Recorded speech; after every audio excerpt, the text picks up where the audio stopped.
What were the injuries from? Beg pardon? What were the injuries from? Oh, from AK-47 from a spider hole about from here to Connor that I couldn't see, and we had a 3-man point because we knew because we were finding dirt sprinkled, and as country boys saw that real quick. Leaves shouldn't have dirt on them. Somebody's digging somewhere, and they're scattering it so you can't find it. Well, we knew, that means tunnels or spider holes or something, so we got double cautious. And Lieutenant Alan Herman, a second lieutenant, I had first platoon, and I'd been upgraded. I went in as PFC. Then they asked when they phoned from commandant if I was interested in OCS. I said, no, sir. I said, I'm not in this for a long time. I'm here to help the troops. And they said, okay, we understand. We'll honor that. But when I got there, then after about the second firefight, skipper, and we lost the weapons platoon commander, he says, you're weapons platoon commander. And I said, well, I want my sergeant back. And he says, you got it.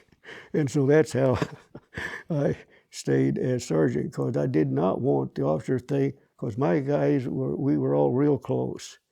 And I knew as soon as I accepted an officer, whether meritorious or whatever, my guys would read that I wasn't there for them. And I told that to Bowers. He said, I understand. And I said, good enough.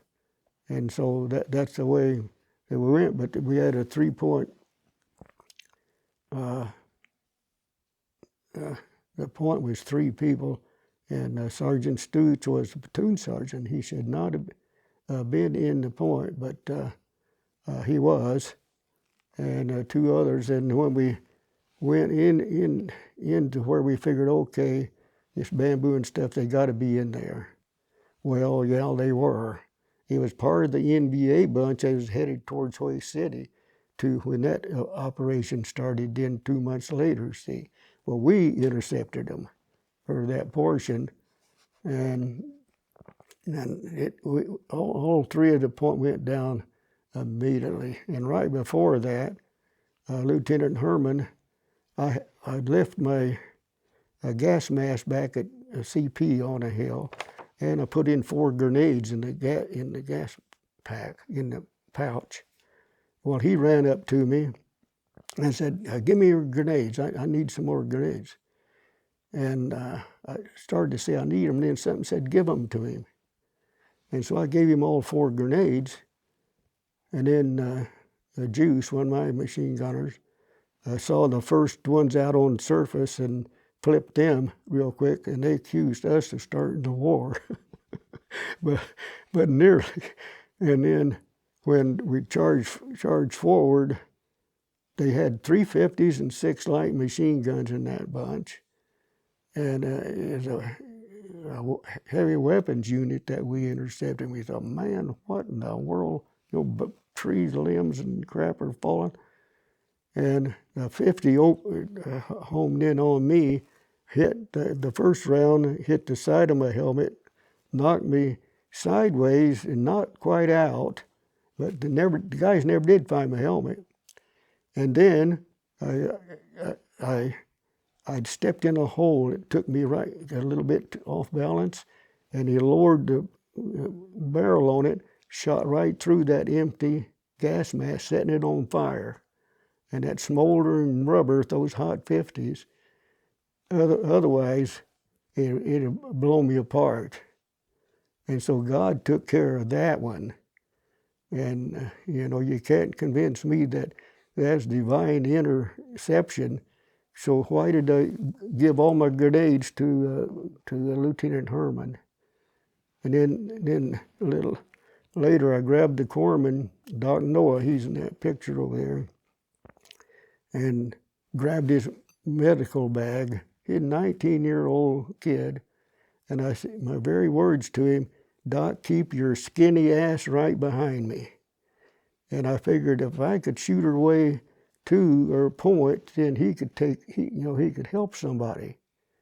And the way it turned out, Stutes was still alive, Sergeant Stutes, and he grabbed my boot and tried to pull himself up, and they shot him in the head, and that ended that. But he had a daughter he had never seen, 6-month-old daughter named Kathy, and bad things or good things come out of terrible things, I guess. 25 years later, phone rang. It was Kathy Stutes, wanting to know if I knew her dad. Well, my son, Marine Corps sniper, was home from a deal in Central America. They met, and we have a grandson named after Sergeant Stutes. And now, how do you figure that web? You can't make that one up. You know, and then we lost Kathy to cancer, but after Lieutenant,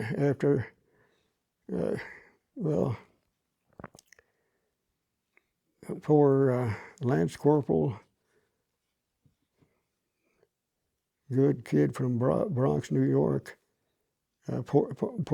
James Porter Braswell, wanted to be a lawyer, scared to death of leeches and snakes. He'd break an ambush if a snake crawled through. He didn't care who was shooting. He was out of there. But anyway, he got right. He was nearly standing on the spider trap, and they shot him right through the neck. And I got to him and was holding, he'd killed a couple, and I was going to grab his neck and drag him into that hole to get him out of the fire. And this other one, I saw him just as the muzzle came up, and it was a little late. And before that, we had dropped all of another intervention. We dropped all of our flak jackets, because it was hot, it was about 110, and whoever, 3-5 came, and the officer in charge, the captain of Bravo Company, was my buddy from Korea who had stayed in, Wayne King, that I helped carry off of a ridge in Korea. There he stood. And we just called the war to a halt. Big bear hugs, and oh my God, I said, God, what's going on? But, and King lived, he retired as a major here in California. But King said, you guys got to run, says, they're in a hurry. Says, so we said, well, we'll drop the flak jackets. And that saved my life. Because at the angle that I was down, and if it had a flak jacket, he cranked off 2 rounds before I could do anything. And it would have taken my head off. But as it was, just blew out the collarbone and arm socket, and is hanging on a limb behind me. But I don't know whether you ever tried to load a magazine with one hand. And we were down to 10 rounds because of the spring on the M16 would not feed the chamber. The spring would get weak, and then you'd have a jam. And so the division order was your cleaning rod beside your weapon. You see movies or whatever, Marines at that time, that's why that cleaning rod was there. And Wayne Carr, kid from New Jersey, same battle, I heard it hit him, just whack. And he'd raised his arm up to get his cleaning rod out, and that was too high. And he saved his arm, but it's hardly usable. But he got out of there. But anyway, that time, Lieutenant Herman, and he had a kid, a year-old, that's named Johnny, and he's a weightlifter, strong kid.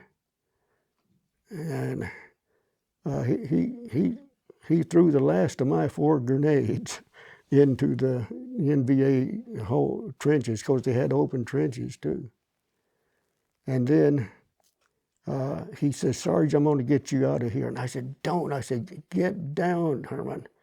I said, you're standing in the middle of them, get down. And he just scooped me up like that, determined. He said, no, I'm getting you out of here. Well, They shot him right through the head, and he fell right over me, bled out down my back. Then I couldn't get up. He was over me. And poor Doc Noah, the corpsman in that picture, he couldn't get to me because they were chewing up the dirt between us, so he couldn't get to us.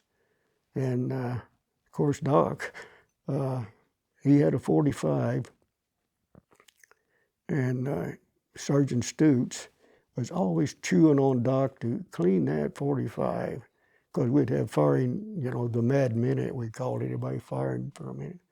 And Doc's pistol would hardly work, and Stutes threatened to court-martial him and everything else. Well, while he's laying there, one of the NVA crawled up and thought he could take me, either, finish me or into their trench system prisoner.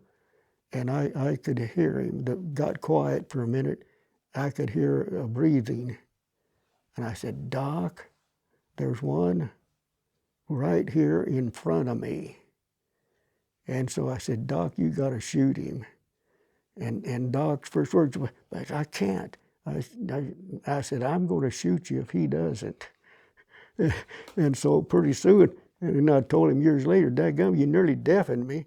He had the pistol right beside my head, the NVA crawled up right there, and he shot him right in the head to stop that. But I said, Doc, you could have raised that pistol a little higher. but those are the things that happened, and then I was medevaced out on it. But a great bunch of guys, and then several months, a year in hospitals, the guys out of Hawaii caught up with me, because Hawaii City was a bad deal. And the hotel, the guys told me after a month after Hawaii City, there wasn't anybody over a month in country in hotel company. Because I nearly lost them all, except we lost a bunch that day. And so I went back forestry. Is that where you finished your career, doing forestry stuff? Yep. Yeah, Was that here in Idaho? Right here in Idaho. Right here in Idaho. Well, I got to say something real quick just before it loses my mind. What? You're the reason I joined the Marine Corps. Shoulders of giants. Yep.